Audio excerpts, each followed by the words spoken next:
Pessoal, nós já estávamos em dois, Laiane, Ems e eu. Agora nós já somos 5. Eu acho que a gente já pode iniciar aí a caminhada, porque a Sapucaí é longe, entendeu? Carnaval não pode parar. Então a gente precisa caminhar. Não, beleza. A internet tá ruim para todo mundo, filho. Preocupa não. Não é sua. Por que hoje é dia de ter aula, não? Aula sim, filho. É o único dia que eu tenho aula com vocês. Vamos lá. Pessoal, eu não corrigi a prova, sendo sincero com vocês. Não corrigi a prova, vou corrigir a prova. Coitado, nós estamos em quarentena, feriado já 40 dias. Tem com essa, não. E vou corrigir essa prova para esse final de semana. Eu tenho que lançar as notas até quarta-feira, dia 6, né? Quarta-feira. Então eu vou corrigi-las. Deixei para corrigir depois, porque eu estava envolvido. Eu estou envolvido com algumas outras coisas aí. Pessoal, né, eu sou pré-candidato a vereador aqui em Patinga. E aí nós estamos mexendo com isso. Tive algumas reuniões para definir essa situação. Acabou que tomando um tempo aí que era para poder estar corrigindo, e fora o escritório. Né, tem algumas coisas do escritório também. Sério, sou pré-candidato aqui em Patinga. E conto com o apoio de todos vocês. Não posso pedir voto agora não, que é pré-candidatura, mas também espero isso lá no futuro. Mas a ideia toda da disciplina, igual eu falei com vocês, eu não estou com muita pressa. Eu vou dar aula para vocês, mesmo depois das provas, eu vou concluir todo o conteúdo. Eu não estou preocupado em conteúdo para a prova. Na hora que estava chegando um pouquinho antes, eu e o Emerson, ele perguntou aí, antes da Angélica entrar, e o resto do pessoal, né, da Carlinha, da Mariângela, a Laiane já estava, ele me perguntou qual que era a página. Eu falei da apostila, que eu estou seguindo, a página 82. Só que se eu fosse olhar cronograma institucional, eu deveria estar pelo menos nas 160, 180. Para mim, eu teria que sapecar muita coisa, e essa matéria eu acho que ela é extremamente importante. Ela é base para o direito, vocês vão ter obrigações agora, aí depois vocês vão ver contratos, que é obrigação, vocês vão ver direitos reais, que é obrigação, vocês vão ver sucessão, que é obrigação, vocês vão ter direito tributário, que envolve obrigação tributária, que é obrigação daqui. Se vocês não entenderem essa obrigação do direito civil, vocês não vão entender a obrigação tributária, que é a mesma coisa.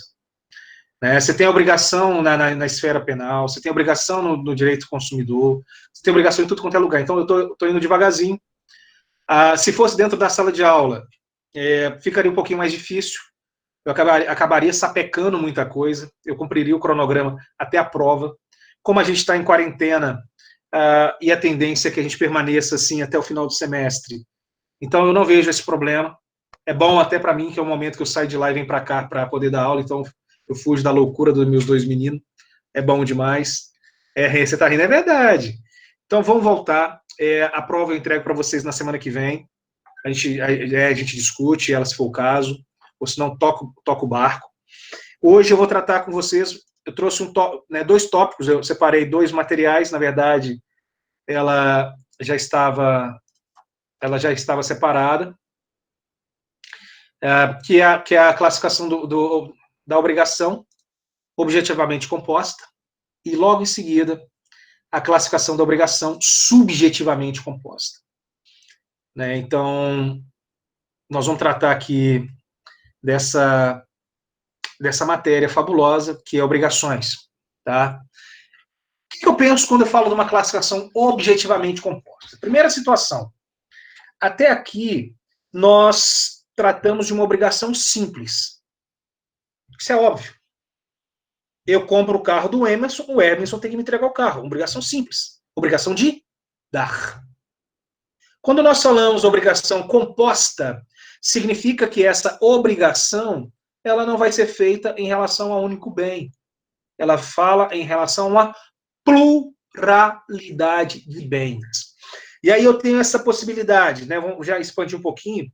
Ela pode ser composta alternativa, ela pode ser composta substitutiva, né? Você tem várias situações. Quem entrou aqui? Aí eu falei, é só começar a falar. Leilinha, bem-vinda. Então, assim, nós vamos avançar dentro do quadro. Quero que vocês compreendam, então a gente vai de forma um pouco didática, né, beabá, e aí a gente vai chegar lá na frente, espero que essa parte aí, que é a parte mais densa, a gente passe. Então, a obrigação, ela não tem nem sempre essa estrutura simples que a gente viu. Você, às vezes, pode ter mais de um credor, você pode ter mais de um devedor, você pode ter mais de um objeto. Então, é o seguinte, quando eu tiver essa pluralidade de credores, pluralidade de devedores, pluralidades de objetos, eu vou ter uma obrigação composta por plurais credores, composta por plurais devedores. Quer ver um exemplo? Dentro do direito tributário, nós temos a obrigação de pagar determinado tributo. O credor é um só, que é o município.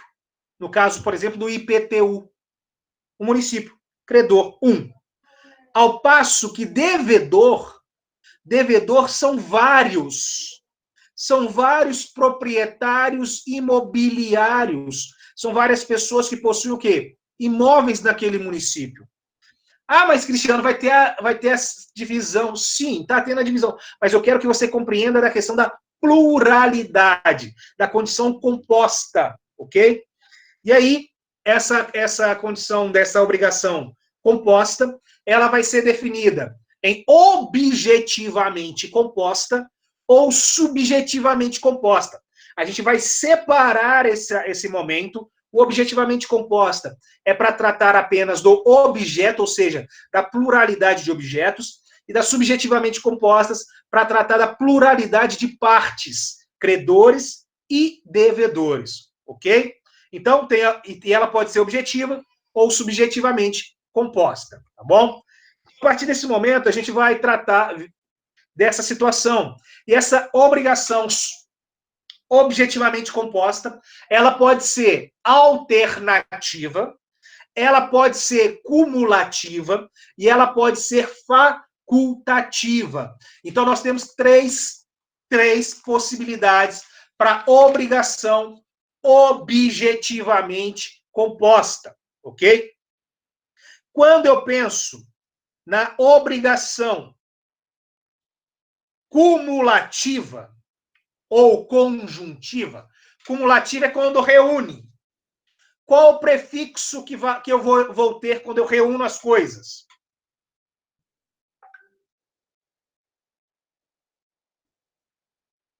Hein? Quando eu quero unir as coisas, qual o prefixo que eu uso?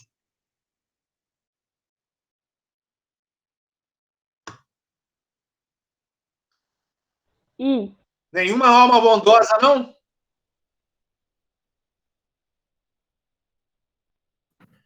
Aí tudo aqui eu fui pegar, não acompanhei aí, não. Como é que é a pergunta? Quando eu quero cumular as coisas, qual o prefixo que eu uso? E. Cumulativo. Cumular, juntar. Qual o prefixo que eu uso?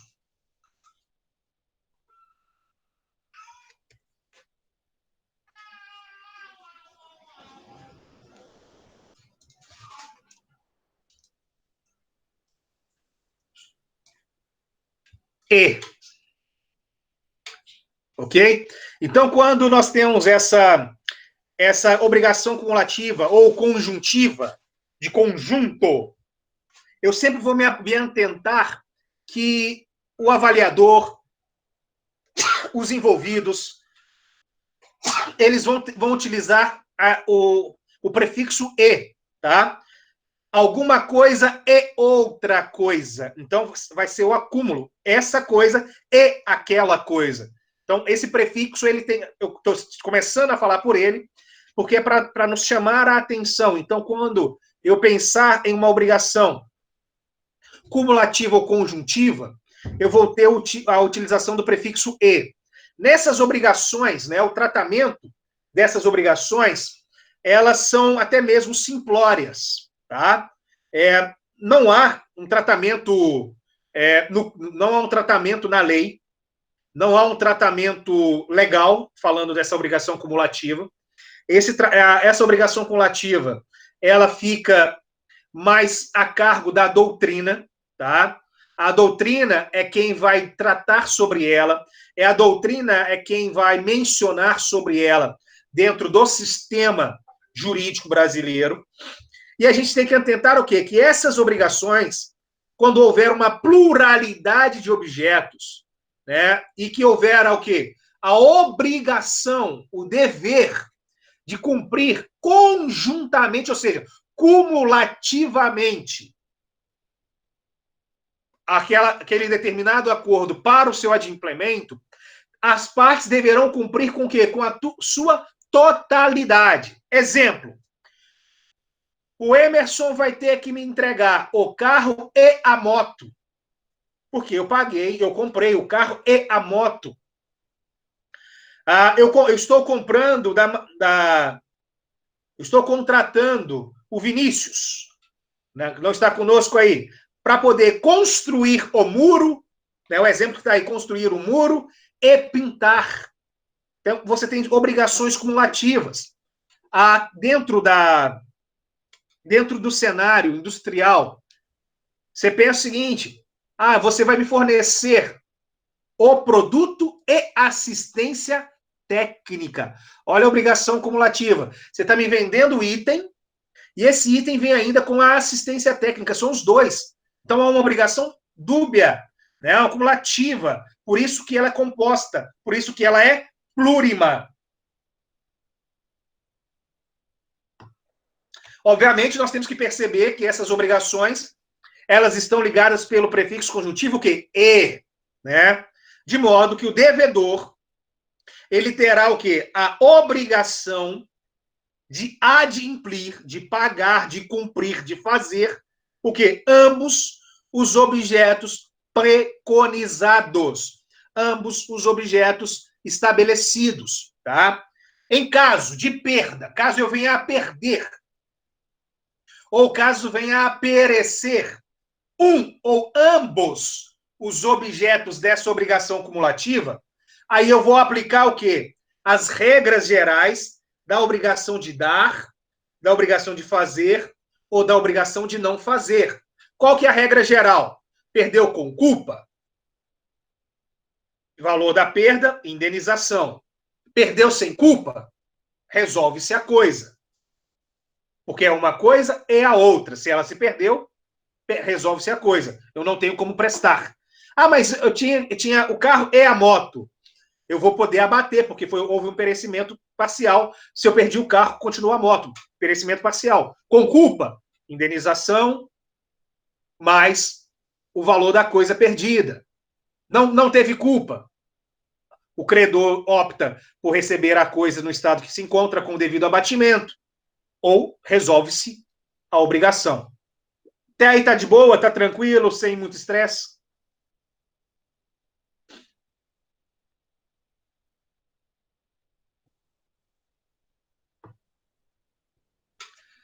Vocês estão com raiva de mim? Ninguém quer falar comigo, não? Tranquilo. Se vocês escreverem, eu vou ter que ficar mudando de tela, uma tela para outra. Eu não consigo ver. Tranquilo. Aê, Mariângela! E nós vamos utilizar, então, são os operadores lógicos nessas obrigações cumulativas, alternativas? Seria isso? Show então? De bola! Okay. Alternativa, ou essa ou aquela, né? Prefixo conexão. E cumulativo, ou alternativo, né? E também pode ser no substitutivo, essa ou aquela, né? Também cabe no substitutivo. Então, saindo dessa situação, eu tenho as obrigações alternativas, né? Quando eu falo dessa obrigação alternativa, ou... Nossa, o pessoal ligou o desenho ali na altura. Quando você fala de uma obrigação alternativa ou disjuntiva, você tem o quê? A ideia de alguma situação plurima. Nesse caso aí, eu já tenho uma definição legal, que é melhor para nós, que é mais fácil para trabalhar. Quando eu pego a definição legal, está lá no artigo quê? 252 e 256 do Código Civil. Alguém está com o Código Civil aí? Sim, vou encontrar. Vem para nós aí, 252.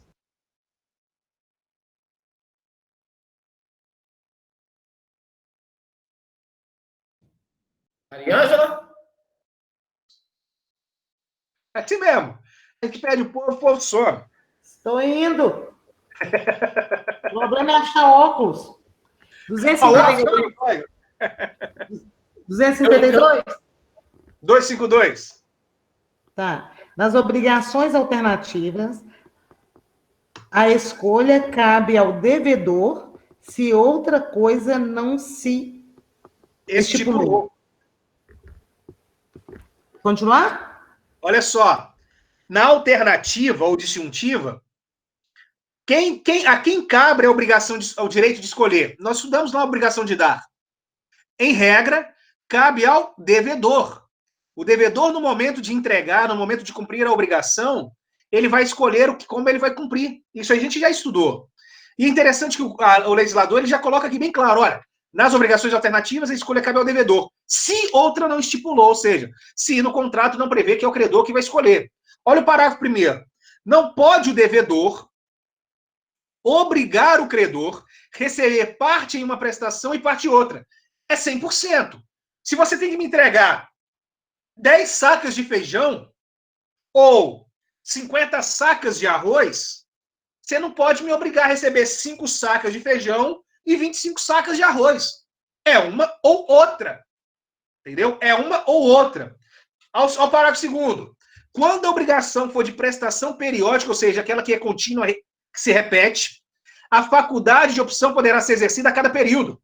Na aula passada, nós estávamos discutindo, a Angélica virou para mim e falou assim, ô Cristiano, como é que é a situação lá do presídio? Lá do presídio, que lá tem que entregar. Aí nós discutimos, é isso aqui, ó. Lá no presídio, o restaurante, a empresa de alimentação que ganha a licitação para fornecer a alimentação dos encarcerados, ela vai ter o quê? A opção, ela vai ter que lá, uma carne, que pode ser frango, boi, porco, né? Você tem lá a opção. Então, ela vai escolher, opa, peraí. No momento, já que é periódico, ela pode definir, olha, ela pode fornecer um mês de frango. Ela pode fornecer um mês de porco. Ela pode fornecer um mês de boi. É direito dela. É periódico, ela vai optar.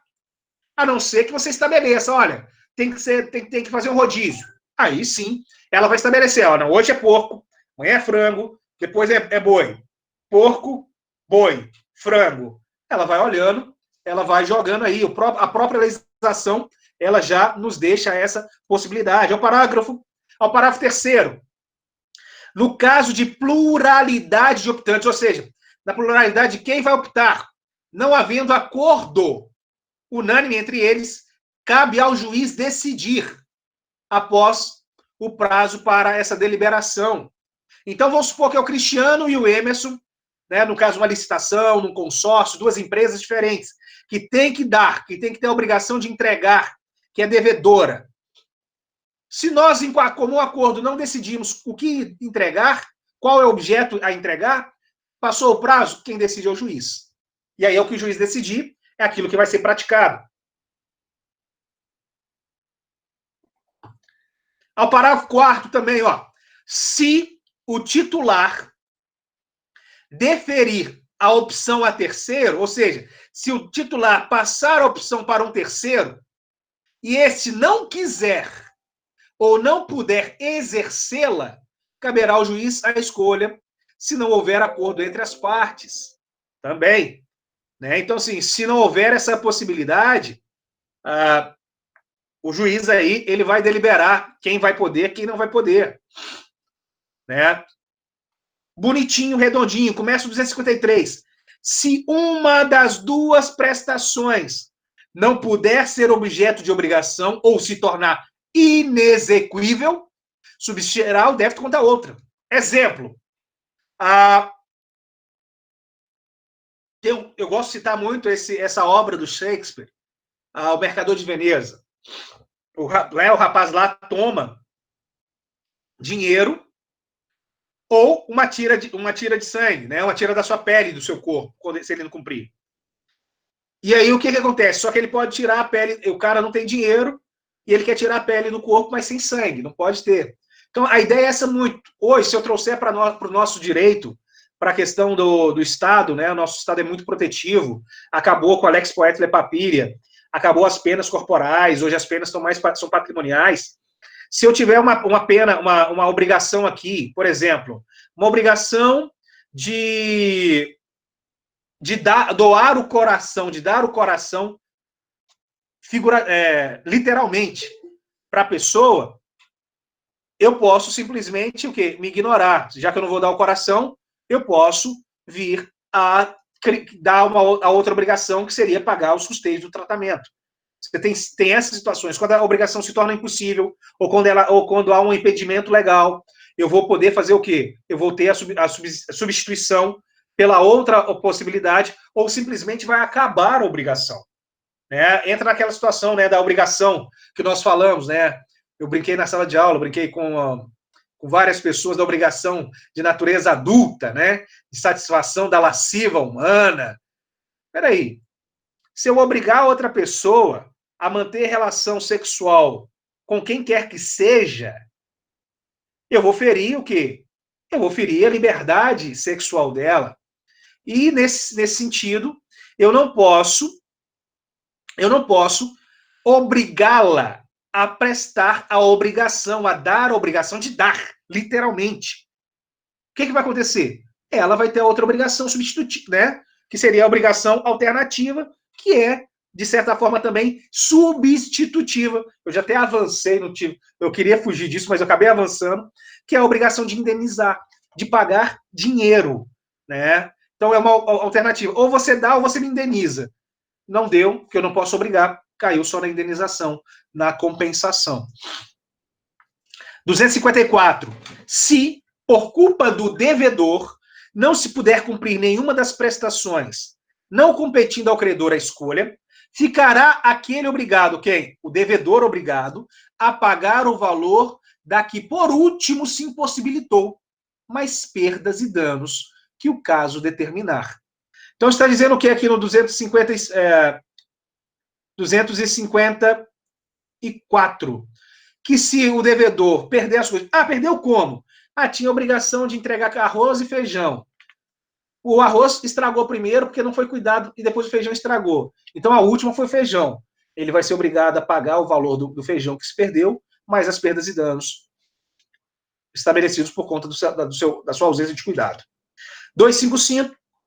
Quando a escolha couber ao credor e uma das prestações tornar-se impossível por culpa do devedor, o credor terá direito a exigir a prestação subsistente, ou seja, a outra que não foi perdida, ou o valor da outra que se perdeu, com perdas e danos.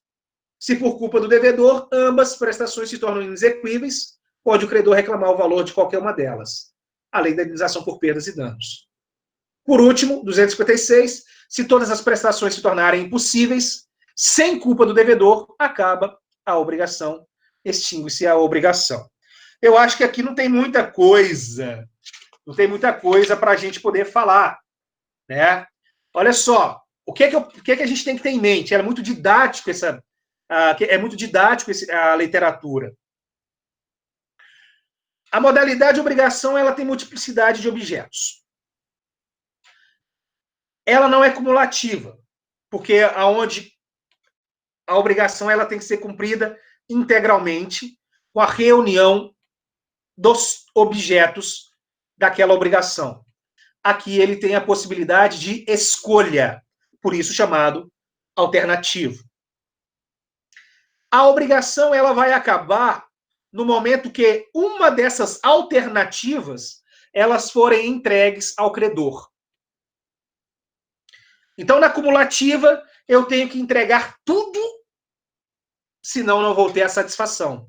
Na alternativa, eu tenho que entregar ao menos uma, qualquer que seja, para ter a satisfação.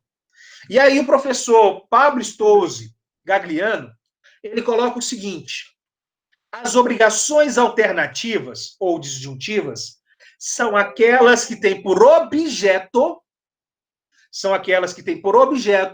duas ou mais prestações, sendo que o devedor se exonera cumprindo apenas uma delas.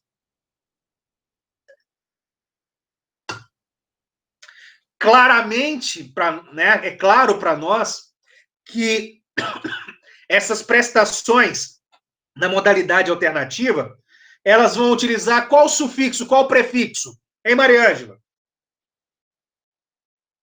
Ou. Ou. É simples, não tem muita coisa. Ou um tênis, ou uma bicicleta, uma guitarra, ou um baixo, uma casa na praia, ou no campo, um apartamento no primeiro andar, ou no segundo andar, né? Um boi ou um cavalo. Você tem várias situações. Ou é uma coisa ou outra. Então, há situações alternativas, tá? Ou você me dá um filho ou uma filha, né? Você tem alternativa, um menino ou uma menina. São possibilidades. Então, não há diferença, obviamente, nessa obrigação de dar, né? Não há da obrigação de dar, e há, sim, uma diferença na obrigação de dar coisa incerta, tá? As coisas incertas você não sabe. Existe a possibilidade, ok? Existe a possibilidade. Você não sabe o que vai ser. Na alternativa, as coisas são expressas, tá? As coisas são expressas. Há diferença nas obrigações de dar coisa incerta e obrigação alternativa. Elas não são a mesma coisa. A obrigação de dar coisa incerta é sobre gênero, quantidade, qualidade. Tá? Então, na obrigação lá, gênero. Ok? Na obrigação alternativa,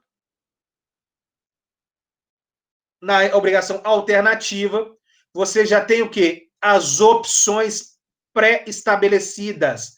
Elas são conhecidas. Olha, você vai me entregar 10 quilos de cereais. 10 quilos de feijão. Você tem... Qual feijão? Você não tem. Feijão, branco, preto, você não tem. Já na alternativa, você tem possibilidades. Possibilidades. Já pré-definidas. 10 sacas de arroz é genérico. Um cavalo ou um boi. Né? Por exemplo, o exemplo que está no material de vocês. O cavalo relâmpago, né? Ana Raios é trovão lá. Cavalo relâmpago. Ou o boi bandido. É uma situação que você tem uma obrigação alternativa. Nas sacas de arroz, seria uma obrigação incerta, uma obrigação de dar coisa incerta. Obviamente, nada impede que a obrigação ela seja genérica e alternativa. Olha o ponto interessante. Nada impede que seja genérica e alternativa. Por exemplo, você vai me entregar 10 sacas de café ou 10 sacas de arroz. Eu tenho vários tipos de café, eu tenho vários tipos de arroz, eu tenho várias qualidades de café, eu tenho várias qualidades de arroz.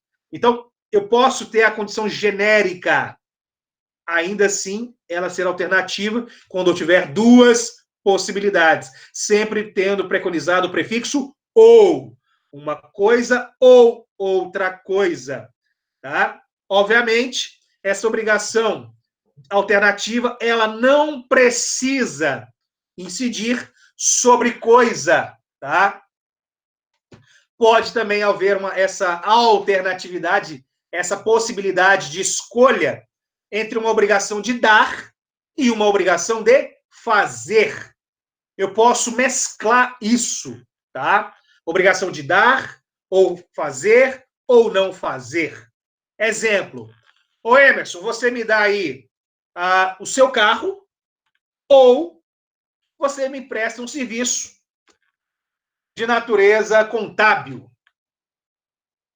Ô Cris, você me entrega, você me dá a sua joia, o seu colar, ou você não reclama se eu comprar um colar para a Angélica. São exemplos. Nesse outro exemplo que eu dei da Angélica, abstenção. Ou você me dá o colar, ou eu posso dar para outra pessoa. São situações, são possibilidades. Tá? Então, eu tenho ali a possibilidade da alternativa, sendo essa alternativa ainda assim genérica, e eu tenho a possibilidade ainda da alternativa misturar a obrigação de dar, que é a entrega, com a obrigação de fazer, ou ainda a obrigação de não fazer, que é a questão do abster-se. Tá bom? Tá rápido? Não. Tá bom. Tá bom. Então, vamos embora. Espera aí, alguém ligou aqui, deixa eu avisar que eu estou em aula. Deixa eu colocar, filho de Deus, que eu estou em aula aqui. Tem que colocar no mudo. Isso não é hora de ligar. Não é hora de ligar, não. Espera aí. Não atrapalhe agora. Vamos lá. E aí, quem vai escolher? Quem escolhe nessa obrigação? Quem vai ter o direito de escolha? Nós já sabemos, nós acabamos de ler aí no 252, que cabe à pessoa do devedor, né? O devedor é quem vai concentrar, definir, delimitar, a não ser que haja uma definição diversa no acordo entre as partes, né? Se o acordo entre as partes estabelecer que o credor vai ter o direito de escolha, aí cabe ao credor e não à figura do devedor, tá? Então, assim, a regra, em síntese, é a figura do devedor. O devedor é quem escolhe, e é no momento que o devedor escolhe que há concentração, né, e há essa definição. E aí ele passa a ter a obrigação. Por isso que quando nós lemos nos outros artigos, né, lá no 253, por exemplo, que fala que se a coisa perder, por culpa ou não do devedor, vai gerar as possibilidades. Se a coisa escolhida, ou seja, concentrada pelo devedor, ela se perder após a sua definição, o devedor poderá entregar a outra. Se ele tiver culpa, pagando os prejuízos, as perdas e danos. Se ele não tem culpa, apenas entregando. Né? São essas circunstâncias que a própria legislação que nós lemos, ela acabou nos apresentando, né? Nos dando essa possibilidade aí para trilhar o nosso caminho, beleza? Então, assim, cabe ao devedor, o devedor pode escolher, né? E aí só se não tiver essa disponibilidade ou essa de disposição por outra parte. Não há nada diferente daquilo que nós falamos lá na coisa incerta. Cabe ao devedor. A gente continua seguindo aí essa parte da matéria.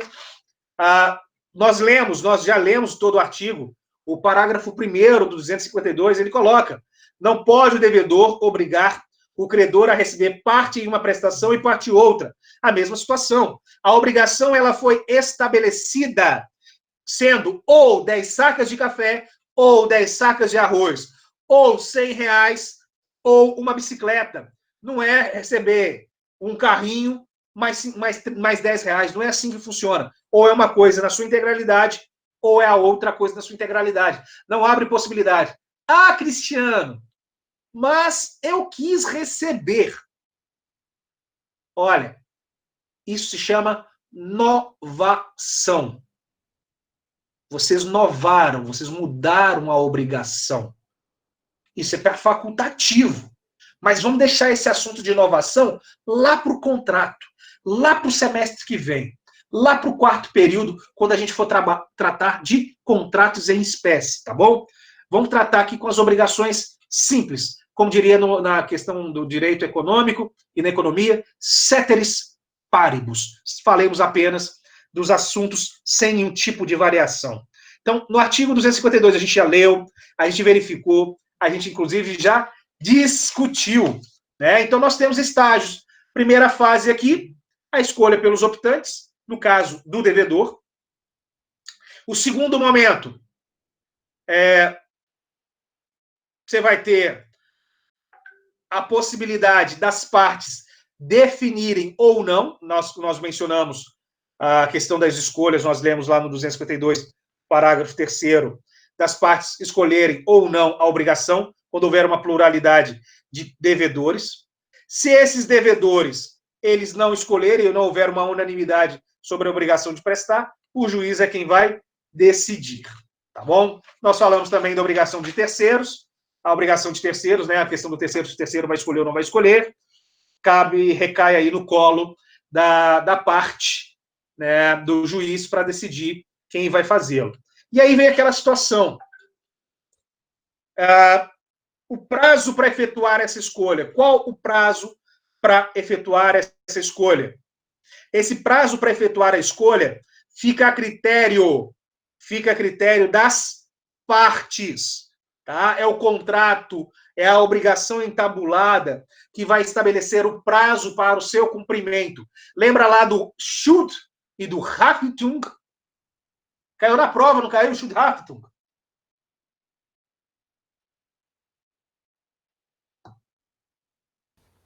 Caiu. Só a Mariane está me escutando, o resto do povo foi tudo bebê. Todo mundo caiu junto com o negócio que caiu na prova. Hã? Todo mundo caiu. Todo mundo caiu, né? Nem vi ainda não, vocês devem tudo ter tirado 15, pelo amor de Deus. Mas vamos lá. Então, é igual lá no Schuld, lembra lá do Schuld, do Haftung? Quando você tem o Schuld, você tem o quê? O direito. Você tem a obrigação, na verdade, você tem a obrigação. Né? Mas você não tem o direito. Você tem que ter um momento adequado para gerar o Haftung.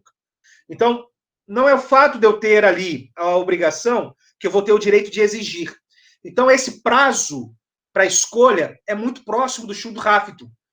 As partes vão estabelecer o momento ideal, o momento que elas entendem serem o adequado para que se escolha. Aí que vem aquela situação. Se a escolha não for feita no prazo, se a escolha não for feita no prazo estabelecido, aí sim, cabe o quê? Cabe recorrer ao Estado juiz, cabe recorrer às instâncias superiores para que se obrigue a outra parte a cumprir aquilo que foi estabelecido, cumprir a sua obrigação, tá? Ah, Cristiana, onde que eu posso ver isso? Artigo, deixa eu pegar aqui um comparado aqui que eu passar para vocês, ó. CPC comparado. CPC comparado. Vamos mudar aqui, ó.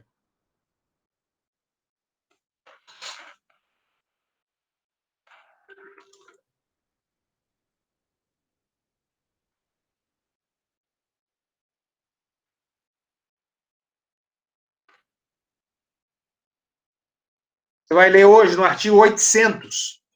Emerson, todo mundo aí, apostila, página 88. Lá na página 88 está falando do artigo 571. Você coloca assim, artigo 800. Essa apostila antiga eu tenho que atualizar. Eu não atualizei. Quem sabe depois de atualizar, publica, né? Seria ótimo.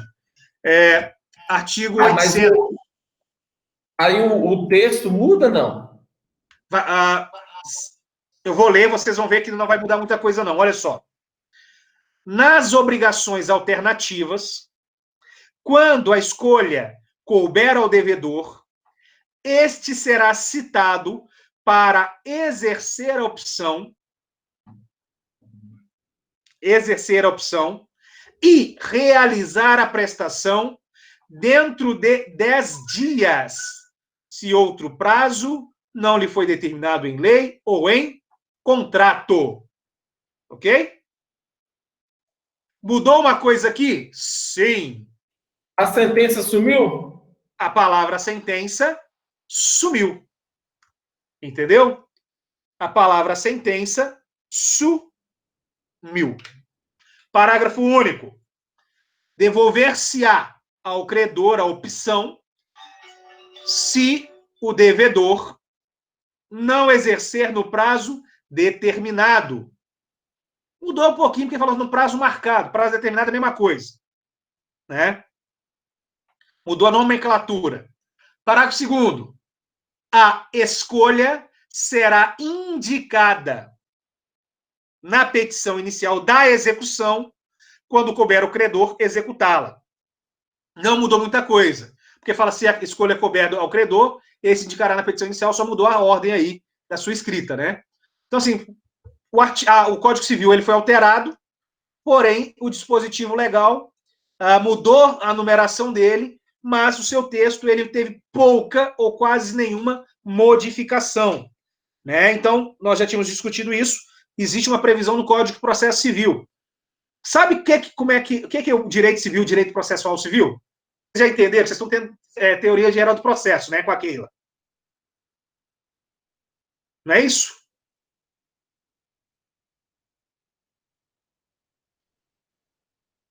Vocês estão tendo TGP? Sim. Vocês já entenderam qual que é a diferença do direito civil, que é material, para o direito processual civil? Fala aí, Emes. Um fala do processo, né? Que é o que a Keila está passando para a gente. Do processo até chegar lá. E o direito civil é o direito concreto, vamos falar assim. Ó, vou facilitar para vocês. Quando você vai cozinhar, você tem que fazer uma receita. Você segue uma receita. O direito material, penal, civil, empresarial, constitucional, é o direito material. São os ingredientes. O processo é o procedimento.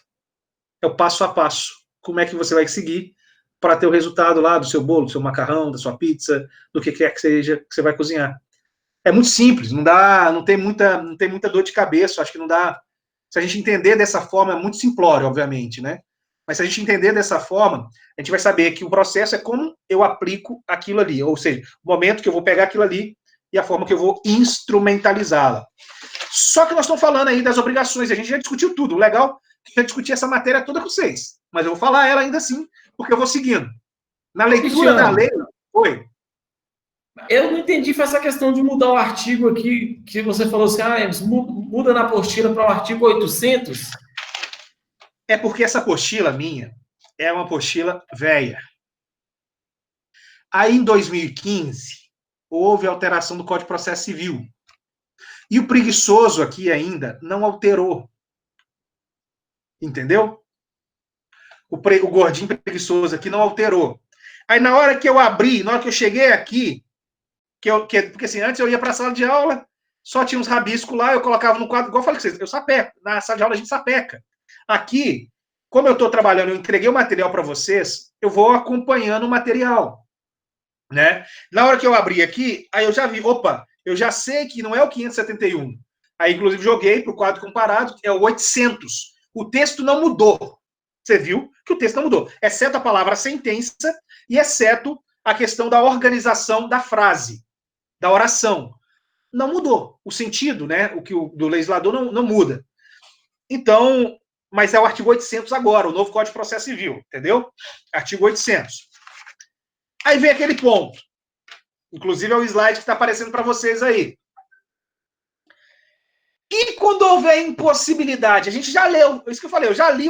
Depois que eu leio lá o artigo 252, 250, acabou, né? 256, acabou. Então, quando há impossibilidade, quando houver essa impossibilidade, eu vou verificar se essa impossibilidade ela se dá, ou seja, se ela decorre por culpa ou não daquele que tinha a obrigação de realizar, de entregar a coisa, de fazer a coisa ou de não fazer a coisa. Então abre-se aí a impossibilidade de prestação da... Oi? Alguém chamou? A impossibilidade de prestação aí da coisa, por exemplo. A impossibilidade sem culpa do devedor. Nós lemos 256. Se todas as prestações se tornarem possíveis sem culpa do devedor, extingue-se a obrigação, né? Ou seja, deve um carro ou uma moto e ambos são destruídos por uma enchente. O sujeito foi culpado? Não foi. Não foi. Estava estacionado lá na casa, ele não estava esperando a enchente. Ele não foi culpado. Agora, se o carro não devia estar ali, se o carro devia estar num outro lugar e nesse outro local a enchente não atingiu, aí é responsabilidade dele. Aí teve culpa. Conseguem ver a diferença? Creio que sim, porque a gente já falou isso um monte de vezes. Da mesma forma, tinha que dar o carro ou a moto. Carro ou a moto. Um cavalo ou um boi. Se o cavalo morreu, dá o boi. Se a moto foi levada na enchente, dá o carro. É simples, não dá, eu acho que não tem muita coisa. A gente fala para fixar na cabeça suas mesmo, né? Até fixar na minha também. E aí eu pego o quê? O 253. O 253 coloca: se uma das duas prestações não puder ser objeto da obrigação ou se tornar inexequível, ou seja, se ela se tornar inexigível, subsistirá o débito quanto a outra. Ou seja, se eu perder o boi, fica o cavalo obrigado. Se eu perder o carro, fica a moto obrigada, ok? E quando a culpa do devedor? Quando a culpa do devedor? Quando ocorre a culpa do devedor, eu tenho que verificar situações. Primeira delas, quando houver culpa, está lá no 254, 255, a gente já leu. Houve a perda de uma das prestações, a obrigação vai se concentrar naquela que subsiste, ou seja, aquela que continua. E aí eu aplico o 253 que eu falei. Tá? A perda de uma obrigação. Perdeu uma, entrega a outra. Agora, perdeu ambas as prestações, vai no 254 que a gente leu. Né? Se por culpa do devedor não pudesse cumprir nenhuma das prestações, não competindo ao credor a escolha, ficará aquele, o devedor, obrigado a pagar o valor que, por último, se impossibilitou, mais as perdas e danos que o caso determinar. Isso porque, com o perecimento do primeiro objeto, concentrou no segundo objeto, conforme 253. E quando ele perdeu o segundo objeto, que era o último, né, que era o remanescente, a obrigação já estava vinculada nele, ou seja, já tinha concentrado no segundo objeto. Por isso que ele tem que pagar o valor e a compensação sobre o que o segundo objeto representaria. Tranquilo isso? Não tem muito estresse, tem?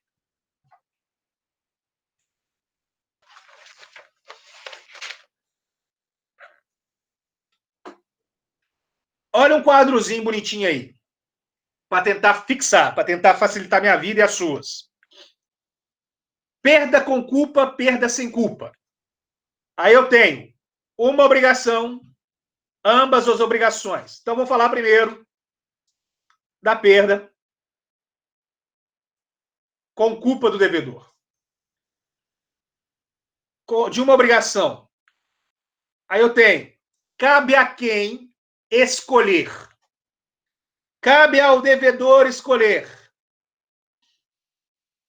A obrigação se concentra na prestação restante. Artigo 253. Ok? Escolha do credor.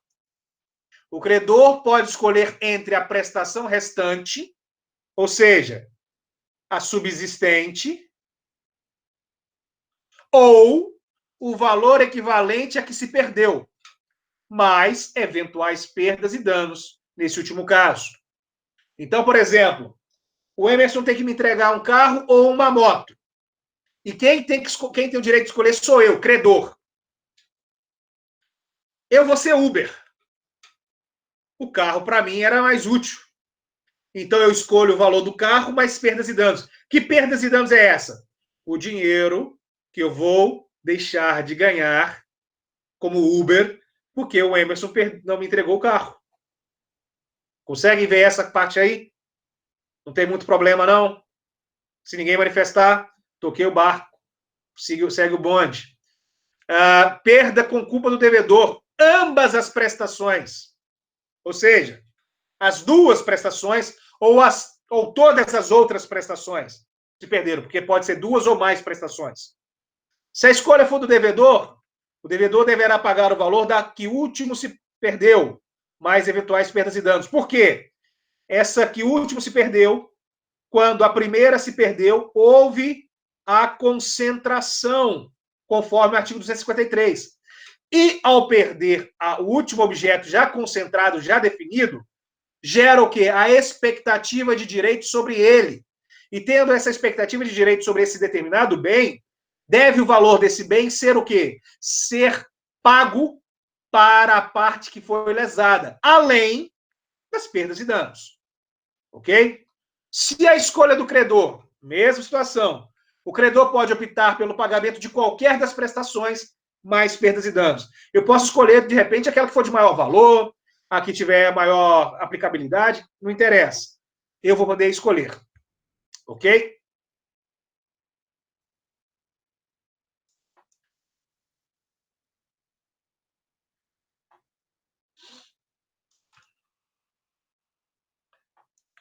Agora, perda sem culpa. Sem culpa do devedor. Palavra-chave. Lembra o seguinte da sua vida. Tudo que acontecer, se você não tiver culpa, você está bem, meu amigo. Se você não for culpado, fique tranquilo.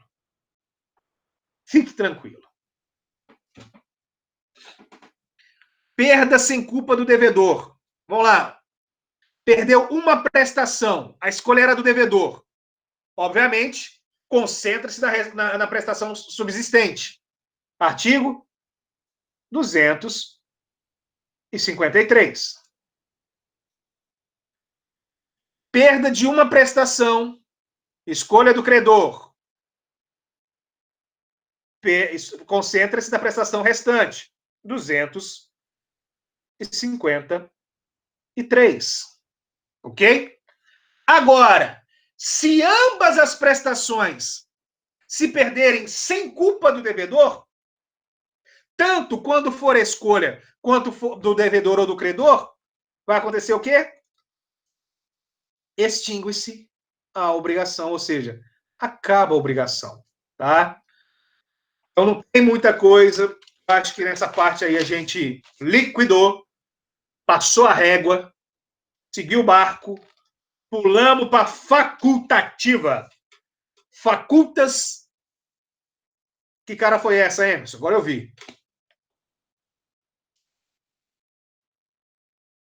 Eu fui ler a página, aí eu tomei cego, eu tenho que, ó.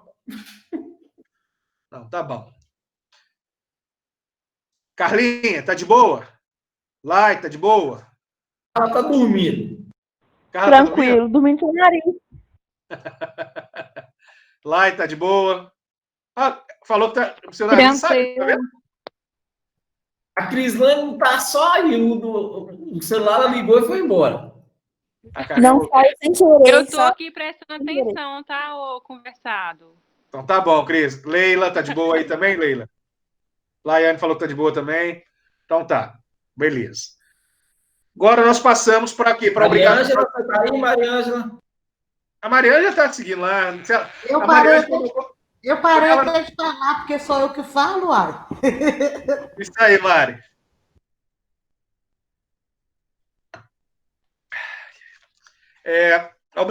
As obrigações facultativas, né? Essa obrigação facultativa,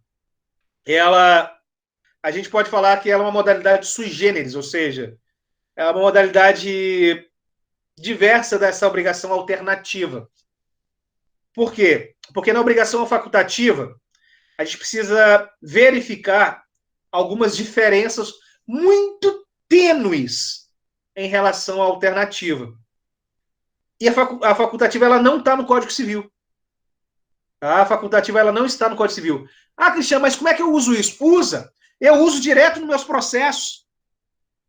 O facultativo vem pelo prefixo ou, né? Ou essa ou aquela. Só que você tem direito, é facultativo. Você dá ou não, tá? Então, assim, a obrigação, conforme o Carlos Roberto Gonçalves coloca para nós que está aí de azul, com o dever de prestar, como o dever de prestar tem por objeto a prestação determinada, o credor nunca poderá exigir,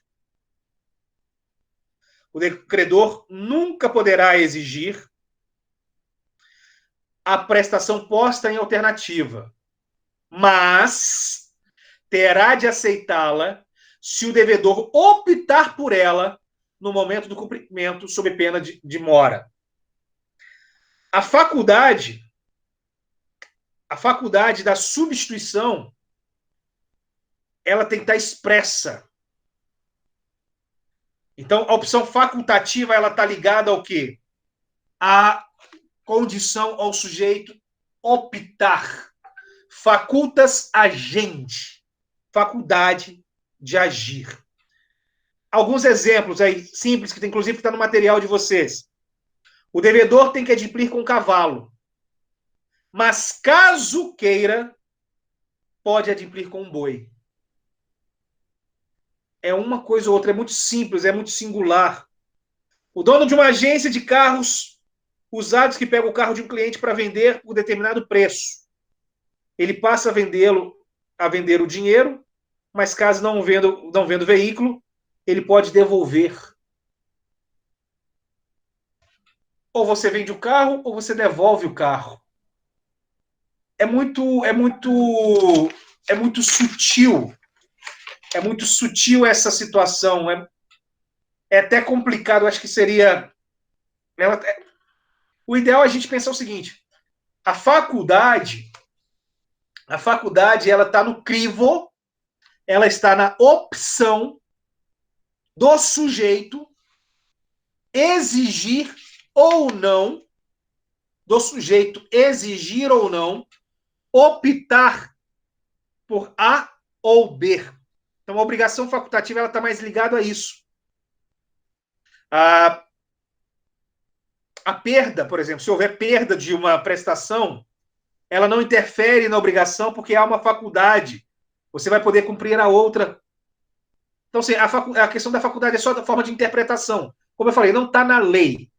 A doutrina, sempre alguém quer escrever para vender, né? Sempre alguém quer escrever para vender, então ele cria uma tese nova e a gente é obrigado a entender e falar dessa tese nova, mesmo que a gente não concorde. Né? Então, assim, na obrigação facultativa, ela está próxima da obrigação alternativa, né? Ela está próxima da obrigação alternativa, mas está ligado à questão da prerrogativa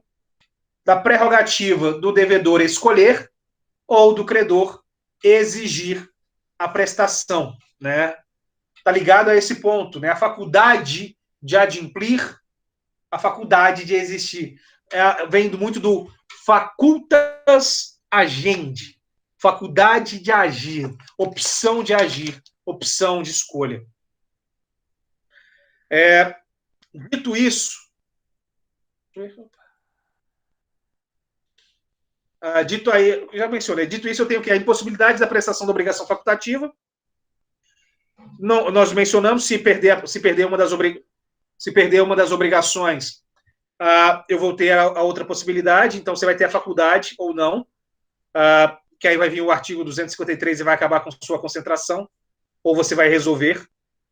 E nessa sistematização aqui, talvez ela seja importante. Quem tiver com a apostila, marca isso. Na faculdade, há para o credor uma obrigação simples, sendo devida apenas uma prestação principal.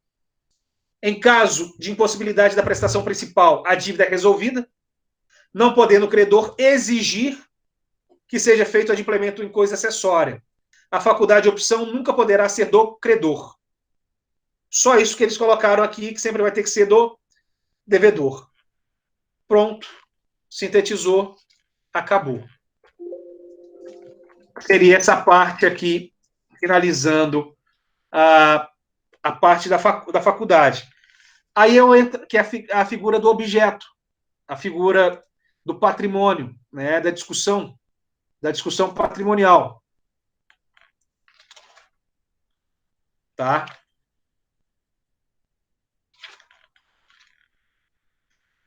Feito isso, eu passo para outra parte, que agora eu vou ter que analisar as pessoas. Eu vou ter que analisar os indivíduos. Eu vou ter que analisar os sujeitos. E a classificação que era objetivamente composta, ela passa a ser subjetivamente composta. Subjetivamente composta vem da figura do sujeito. Qual sujeito? Devedor e credor.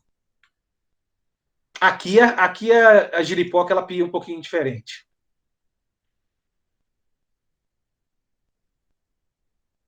Aqui a coisa ela dá uma mudada para nós.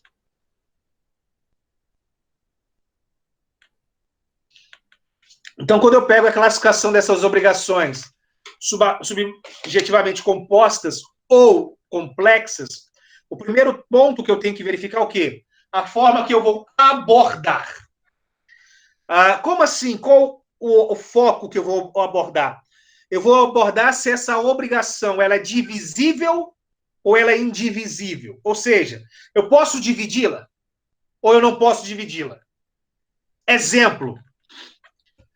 Cristiano e Emerson devem entregar um carro para Crislane. Essa obrigação ela é divisível? O Cristiano pode entregar uma metade e o Emerson outra metade? Ou ela é indivisível? No caso, o carro é indivisível. Tendo verificado essa indivisibilidade, eu tenho a figura o quê? Da solidariedade.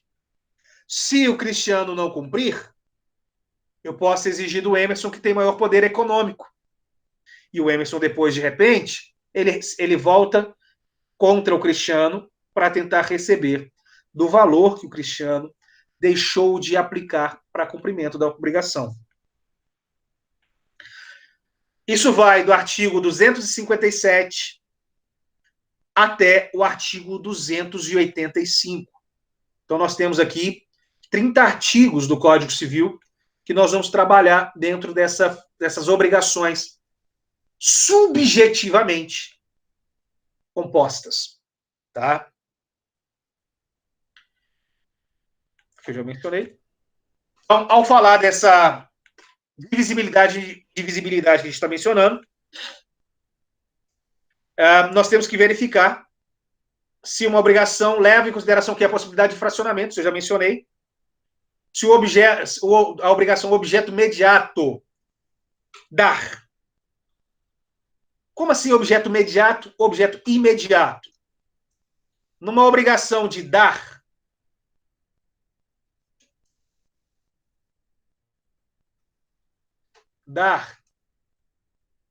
é a obrigação imediata. Você tem que dar alguma coisa.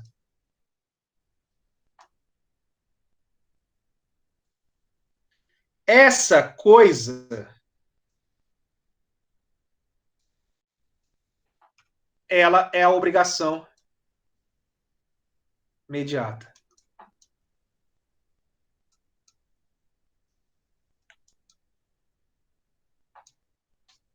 Ok? Então, eu tenho que verificar se essa coisa ela é divisível ou se essa coisa ela é indivisível.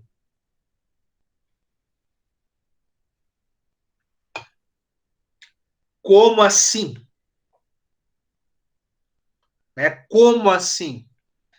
O Cristiano tem que dar 10 sacas de arroz, junto com a Laiane. Laiane e Cristiano tem que dar 10 sacas de arroz para Carlinha. Peraí, é divisível, né? 10 sacas de arroz, Cristiano pode dar 5, Laiane pode dar 5. Vai ser um tratamento. Cristiano e Laiane têm que entregar 100 mil reais para Leila. É divisível. Cristiano pode entregar 50 mil reais, a Laiane pode entregar 50 mil reais. É dinheiro.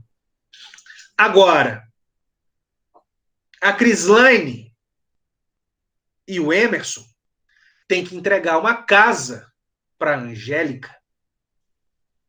A casa não é divisível. Eu não tenho como entregar meia casa. Então eu preciso sempre verificar essa coisa, verificar esse objeto, e aí sim fazer a sua análise, tá? Então, surge o questionamento, né? Se a presente classificação leva em consideração o objeto da prestação, por qual motivo é tratada no tópico referente às obrigações subjetivamente compostas? Por quê? Porque é simples. Se o bem não é divisível, ambas as partes têm obrigação solidária, né? Ambas as partes terão a obrigação de cumprir, nem que seja sua integralidade, né?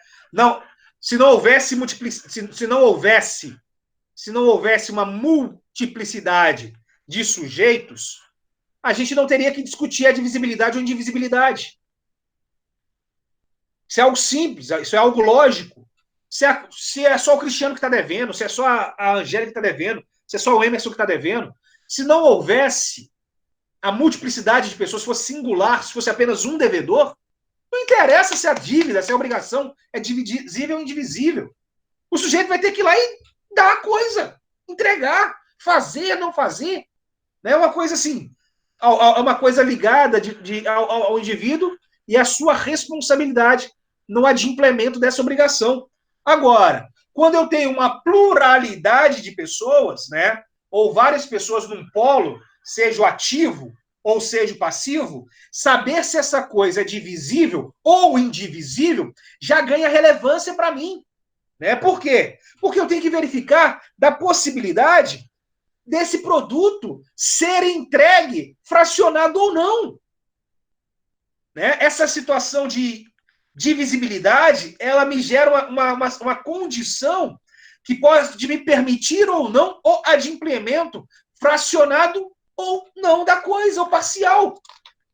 No caso, quando eu tenho a possibilidade de um bem ser entregue, um bem fracionado, um bem divisível, eu posso fracionar. Olha, Cristiano, olha, Leila, vocês têm que entregar 50 sacas de café. Tá. Eu posso entregar 10, 5, 15, mais 10. Né? Eu posso, aí depois mais 10. Acabou, entreguei 50 sacas. Eu posso fracionar. Existe essa possibilidade. Quer ver uma situação que é possível? Um contrato chamado contrato de empreitada para obra certa.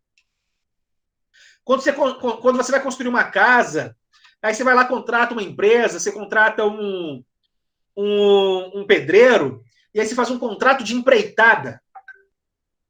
A construção, a entrega da construção, a casa em si, ela não é divisível. Porém, as fases para se chegar à construção da casa é divisível.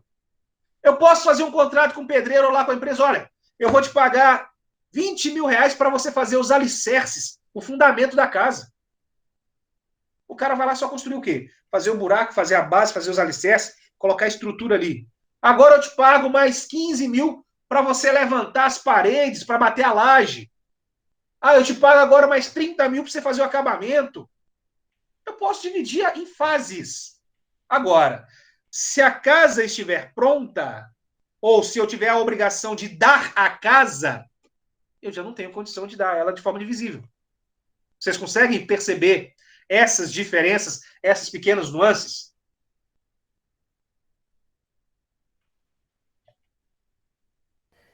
Cristiano, então, assim, nessa parte aí por exemplo, da obrigação solidária, então, ela só vai originar se a coisa for divisível, se for indivisível. Foi divisível, isso. Ok. Na verdade, Maria Ângela, ainda que a coisa seja divisível, ok? Ainda que a coisa seja divisível, a obrigação solidária ela vai surgir se houver o inadimplemento. Quer ver uma situação? Você e Leila foram condenadas a pagar ao Emerson 100 mil reais, ok? Você e Leila têm que pagar 100 mil reais para o Emerson, ou seja, tem uma pluralidade de devedores e tem um objeto, esse objeto, 100 mil reais, ele é divisível. Correto? 50 mil reais para Leila, 50 mil reais para Maria Ângela.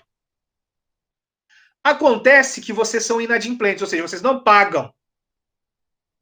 O Emerson, no momento de exigir, ele pode olhar para você ou olhar para a Leila e falar, não, a Maria Ângela tem mais condição, ela tem mais dinheiro que a Leila. E cobrar os 100 mil de você. E você, por solidariedade, terá que pagar os 100 mil. Sozinha. Depois, entrar com uma ação contra a Leila para receber a parte que lhe cabia, porque você pagou tudo. Eu gosto, uso os exemplos, né? Tá gravando, mas não tem problema não. Sabe o que é solidariedade?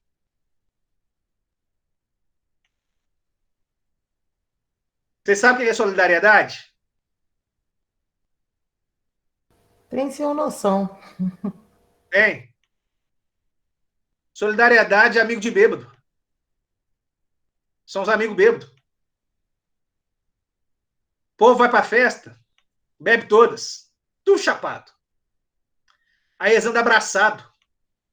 O solidário, você tá abraçado. Se um cair, todo mundo cai. Efeito cascata.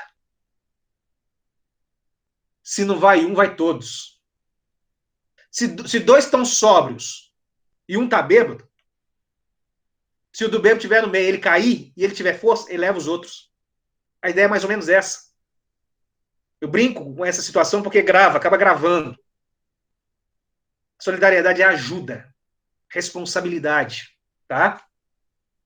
A solidariedade é ajuda, é responsabilidade.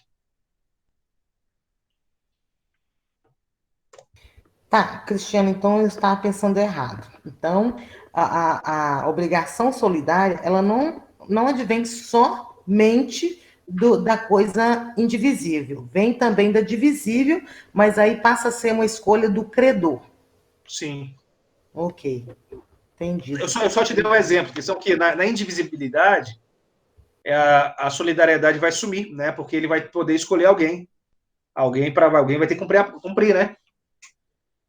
O que acontece? No processo, vocês vão ver na prática, porque assim, é uma coisa muita teoria. A teoria é muito bonita, né? E aí, quando a gente vai lá para a prática, a gente acaba vendo umas coisas diferentes. Lá na prática, você vai pedir o juiz e falar, seu juiz, manda penhorar a conta aí do João e do Zé. O João e o Zé estão devendo 30 mil reais. Correto? E o juiz ele vai mandar penhorar a conta do João e do Zé. Na conta do João não tem nada. A conta do Zé tem uns 30 mil.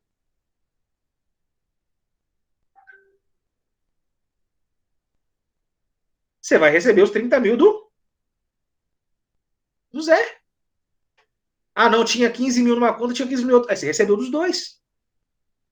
Então vai depender dessa circunstância. Aí o fato do Zé ter pago os 30 mil significa que ele perdeu? Não, ele pode entrar contra o João e receber os 15 do João. Tá? Então, assim, a solidariedade, ela nos apresenta algumas características aí diversas, vamos falar assim, tá? Tá aqui, ó. Quando se trata de obrigação simples, né, onde não há multiplicidade de sujeito, não há interesse, né, em discutir a divisibilidade, a gente já falou, ou não do objeto da prestação, uma vez que ele terá que ser adimplido integralmente, isso nós já mencionamos. Quando houver pluralidade de sujeito, ou ambos os polos, ganha relevância. A gente já mencionou isso aí. Inclusive, nós já passamos desse estágio. Vamos clarear algumas situações aqui, redação de texto. Olha, o artigo 314, ele coloca o seguinte: ainda que a obrigação tenha por objeto prestação divisível, não pode o credor ser obrigado a receber, nem o devedor a pagar por partes, se assim não se ajustou. Olha que bonito. Tá vendo? Ainda que seja divisível. Se eu falar 100 mil, é 100 mil. Não é 50-50. Perceba o seguinte, que mesmo sendo divisível, na obrigação simples, a regra geral é aquilo que a gente leu ali no 314, tá? Diverso do que é tratado na obrigação divisível, quando houver uma pluralidade de credores ou devedores, onde não há aplicação desse princípio da indivisibilidade, mas sim da regra do concursus partes fiunt. As partes concorrem para a obrigação, que determina o fracionamento da prestação em tantas obrigações iguais e distintas. Está lá no artigo 257. Olha só. Havendo mais de um devedor ou mais de um credor em obrigação divisível, esta presume-se dividida em tantas obrigações iguais e distintas, quanto os credores ou devedores. De novo, havendo mais de um devedor ou mais de um credor em obrigação divisível, esta presume-se dividida em quantas obrigações iguais e distintas quantos os credores ou devedores. Então, quando houver a multiplicidade dos credores ou dos devedores, vai aplicar o que a gente falou aí do concurso partes fiunt, ou seja, do concurso das partes, havendo duas hipóteses, que haverá a impossibilidade de aplicação dessa regra do concurso partes fiunt, que é a indivisibilidade e é a solidariedade, que nós vamos tratar daqui a pouco, que nós começamos a falar. Tá bom? Então vamos lá, conceito A. Conceito A. Vamos parar aqui ou vamos continuar? Posso ter que horas com vocês? Eu acho que devemos parar. É porque vai entrar em conceito. Aí, porque se eu começar conceito é melhor a gente falar tudo, né? Vamos parar, gente. Vamos até às 11. Você tá doido? É ruim. Hoje não tem Camila para dar palestra, Ele tá pensando que ele é Camila, ó. Lembrarei de suas palavras, Emerson e Maria Ângela. Gente, faz... Não, mentira, Eu lembrarei de suas palavras, entendeu? Ele não corrigiu a prova ainda.